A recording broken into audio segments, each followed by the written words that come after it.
मारवाड़ की सियासी चर्चाओं के बीच जोधपुर रेंज की विशेष टीम ने एक बड़ी कार्रवाई को अंजाम देते हुए करीब 60,000 के इनामी बदमाश को आज गिरफ्तार करने में सफलता हासिल की है। और इस कार्रवाई की पूरी डिटेल की बात करें तो ये पुलिस की सबसे बड़ी इन दिनों की कार्रवाई होगी, क्योंकि भारी मात्रा में हथियारों के साथ 19 मुकदमे जिस व्यक्ति पर हो और पिछले कई सालों से लगातार पुलिस को चकमा देकर उनकी गिरफ्त में नहीं आने वाले लाल सिंह को पुलिस ने गिरफ्तार कर लिया है। हमारे साथ जोधपुर रेंज आईजी विकास कुमार जी सर हैं, इनसे जानते हैं कि सर किस तरीके की तमाम कार्रवाई है और कैसे इस कार्रवाई को अंजाम दिया जो पिछले कई सालों से पुलिस के लिए एक बड़ी चुनौती बनी हुई थी। करीब 2 महीने पहले ज्वाइन करने के बाद से ही अपराध और आपराधिकता को जड़ से उखाड़ने की मुहिम के तहत रेंज स्तर पे हम लोगों ने 3 टीमों का साइक्लोन, टोर्नेडो और स्ट्रॉन्ग का गठन किया था और उनको ये जिम्मेदारी दी गई थी कि इस तरह के तत्वों को सूंघें और सूंघ कर उनके खिलाफ ऑपरेशन करें। इसमें एक बड़ी सफलता आज मिली, जब जैसा आपने बताया करीब 60,000 रुपये का इनामी पिछले 23 सालों से फरार, जिसके करीब करीब 20 मुकदमे हैं, गायब चल रहा था पुलिस की आंखों में धूल झोंक कर, पुलिस के पास जिसकी तस्वीर तक नहीं थी, जिस तक कभी पुलिस के गिरबान तक हाथ नहीं पहुंचे पिछले 23 साल में, उसको हमारी इन स्पेशल टीमों ने एक बहुत ही नाटकीय घटनाक्रम के साथ, बहुत ही बहादुर भरे एक अभियान में, बिना किसी रक्तपात के, बिना एक गोली चलाए हुए करीब 300 से ज़्यादा कारतूस, 2-3 हथियार और भारी संख्या में धारदार हथियार, कैश, बारूद के साथ गिरफ्तार करने में सफलता पाई है। यह एक सवाल तो जरूर है कि 23 साल से अगर कोई आदमी फरार था तो कैसे फरार था, बट इस सवाल की एक अच्छी भरपाई इस टीम ने एक बड़े शानदार अभियान के साथ इस दुर्दांत अपराधी को पकड़ के की है। सर ये पूरी जो मुकदमा है 2001 से फरार होने की, उसके 1994 का ये घटनाक्रम, डिटेल में अगर बात करें तो क्या ये घटनाक्रम था और किस तरीके से वो फरार हुआ सर, फिर क्या? एक रिश्तेदार की हत्या के बाद से 1994 में इसने पहली हत्या की, जब ये करीब 22-23 साल का था, और उसके बाद फिर ये अपराध की दुनिया में, अपराध के दलदल में धंसता चला गया। 2001 में आजीवन कारावास की सजा हुई, पैरोल पे आने के बाद 2001 में फरार हो गया और तब से 23 साल से फरारी काट रहा है और लगातार हर तरह के अपराध हैं, हत्या का प्रयास, अपहरण, लूट, डकैती, घर में जबरदस्ती घुसना, आर्म्स एक्ट, पैरोल से फरार होना, पुलिस पे हमला, राजकार्य में बाधा, इस तरह की करीब 20 मुकदमे इस व्यक्ति पर हैं। फरारी की विडंबना देखिए कि फरारी के 8वें साल में यह फिर शादी करता है। 2001 में फरार हुआ, 2009 में इसने शादी की है, उसके बाद 2 बच्चे हुए हैं और इसी मारवाड़ की धरती पर ही रहा, कहीं बाहर नहीं गया। 1 लाख वर्ग किलोमीटर के इलाके में यह आदमी घूमता रहा, ऐश करता रहा, अपना व्यापार चलाता रहा। 2 बड़ी महत्वपूर्ण चीजें इसके बारे में हैं। एक तो यह है कि इसकी चुनौती थी कि पूरे जिले की पुलिस को मैं 2 दिन तक अकेले अपने दम पर सामना कर सकता हूँ। ये हथियार और कारतूसों के दम, अपने हथियार, कारतूस और अपने दुस्साहस के बल पर 2 दिन तक मैं जिले की पुलिस का सामना कर सकता हूं और कोई जिला पुलिस ऐसी है नहीं जो 2 दिन तक हमारा सामना करे।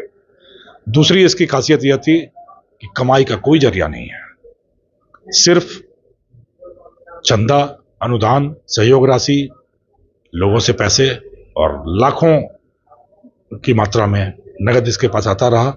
यह राजसी जीवन जीता रहा और पिछले 23 साल इसने इसी इलाके में अपराधियों के गठजोड़ के साथ, शिकारियों और अपराधियों के बीच में हथियार, गोला बारूद की सप्लाई और इन सारे तानों बानों के साथ इसने पिछले 23 साल काटे। इसकी योजना यह थी कि अब मेरी उम्र हो गई, मैं 53 साल का हो गया, तो 55 साल की उम्र होने पर जब गोल्डन जुबली हो जाएगी फरारी की, तो मैं सरेंडर करूंगा, पकड़ तो मुझे कोई सकता नहीं। ऐसा दुस्साहस, ऐसा निर्भीक और ऐसी सोच का यह अपराधी था।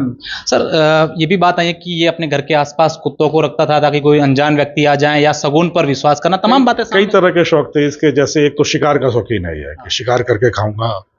शगुन का बड़ा वो है अंधविश्वास कि अगर सही शगुन नहीं है तो उस जगह से तुरंत निकलना है।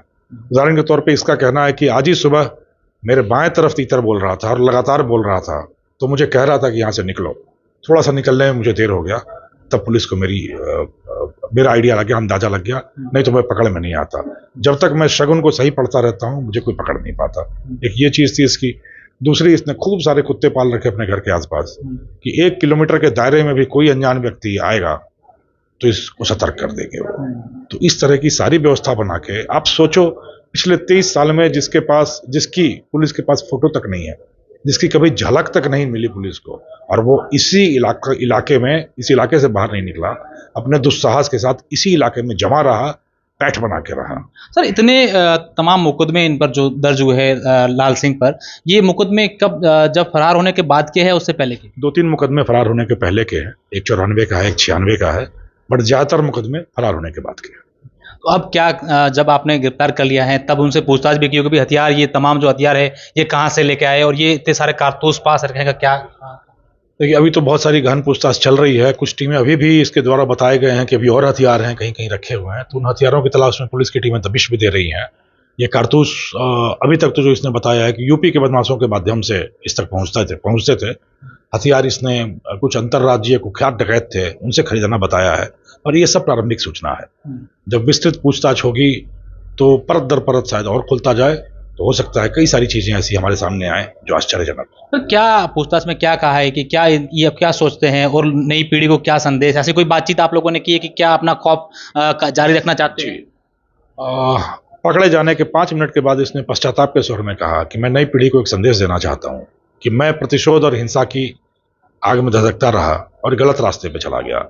इसका कहना है कि मेरे माँ बाप मेरे बचपन में ही गुजर गए, तो मुझे कोई समझाने वाला नहीं रहा और लोगों ने मुझे उकसा के चढ़ा के अपराध की दुनिया में धकेल दिया। नई पीढ़ी को इसने कहा कि कितना भी किसी भी तरह की परिस्थिति आए, कठिन परिस्थिति आए, कोई कितना भी आपको प्रवोक करे, सही रास्ते पे चलोगे तभी मंजिल मिलेगी। मेरी मंजिल जेल थी और मैं 23 साल तक रेतीले धोरों में भटकता रहा और अपनी अंतिम मंजिल जेल की ओर अब जा रहा हूँ। तो ईश्वर न करे कि नई पीढ़ी में किसी की भी मंजिल जेल हो, तो इसलिए सही रास्ते पे चलना है, सब सही रास्ते पे चले। इसने ये भी कहा कि मैं बचपन में फौज में जाना चाहता था, मुझे हथियारों का शौक था, मैं फौज पे जाके देश की सीमाओं की रक्षा करना चाहता था। विडंबना यह देखिए कि यह आदमी उसी सीमावर्ती क्षेत्र में बैठकर देश के हितों के खिलाफ हथियार का काम कर रहा था। तो यह विडंबना कही जाएगी, पर पश्चाताप है इसके स्वर में। और नई पीढ़ी का जो संदेश है, मैं चाहता हूं कि यह सभी युवाओं तक पहुंचाया जाए कि कभी भी किसी अपराधी को, किसी भी पथ से भटके हुए व्यक्ति को अपना रोल मॉडल नहीं बनाएं, अपना आदर्श नहीं बनाएं। हमेशा सही रास्ते पे चलें, चाहे जितनी भी बाधाएं आए। मंजिल मिलती आज ना कल, मंजिल तो जरूर मिलेगी। इस तरह के रास्तों पे चलने पे कोई मंजिल नहीं होती। सर मेरा आखिरी सवाल है, जो व्यक्ति 23 सालों से फरार हो, इतने हथियार हो और उस व्यक्ति को गिरफ्तार करना इन तमाम हथियारों के बीच में आपके सुपरविजन में आपकी टीम ने किस तरीके से इस कार्रवाई को अंजाम दिया, और क्या आपकी ओर से भी ये डिजायर किया जाएगा कि इन जो टीम है उनको सम्मान दिया जाए, इनको प्रोत्साहन राशि दी जाए? निस्संदेह यह टीम बहुत बड़ी शाबाशी और बहुत बड़े पुरस्कार की हकदार है। जिस तरह की आप योजना की बात कह रहे हैं, हम लोगों ने 3 टीमें बना रखी हैं। करीब 1 महीने पहले टीमों का गठन किया गया था। साइक्लोन टीम तकनीकी आसूचना के लिए है, टोर्नेडो ऑपरेशंस के लिए है, और इस तरह के नोटोरियस अपराधियों और गैंग्स पे काम करने के लिए स्ट्रांग टीम है। ये तीनों टीम में मिलकर समन्वय में काम कर रही हैं। मानवीय और तकनीकी आसूचना दोनों के सम्मिश्रण से काम हो रहा है। जोश से लबरेज है टीम, खूब जज्बा है इनमें, पेशेवर टीम है, दिलेर हैं, निर्भीक हैं, अनुशासित हैं। तो मैं उम्मीद करता हूँ आने वाले दिनों में ये सफलता के कई नए परचम लहराएगी यह टीम हमारी, और इनके पास इस तरह के पुरस्कारों की, हौसला अफजाई की झड़ें लगती रहेगी। इस प्रकरण में भी इनको ऊंचे स्तर पे जितने ज़्यादा पुरस्कार मिल सके उसकी हम अनुशंसा करें। सर आपकी ज्वाइनिंग के 2 महीने बाद ही अपराधियों की कमर लगातार तोड़ी जा रही है, एक भय सा माहौल अपराधियों में है, ये निरंतर अभियान जारी रखेंगे सर इस पूरे क्षेत्र में, जोधपुर संभाग? पुलिस का काम ही यही है। मैं हमेशा कहता हूं कि हम आंसुओं का व्यापार करते हैं। किसी गरीब, असहाय, बेबस, विवश आदमी की आंखों में जो आंसू है, उस आंसू को पोंछना, और वही आंसू समाज कंटक, अत्याचारी, अन्यायी, कानून तोड़ने वालों के अपराधों में खौफ के आंसू भरे, यही हमारा रोजगार है। बिल्कुल रोजगार जारी रहे। ये जोधपुर रेंज आईजी विकास कुमार जी हैं, बिल्कुल बहुत ही बड़ी कार्रवाई को अपने आप में इस क्षेत्र में अंजाम दिया है। कैमरा सहयोगी जसवंत के साथ अशोक शेरा, फर्स्ट इंडिया न्यूज, बाड़मेर।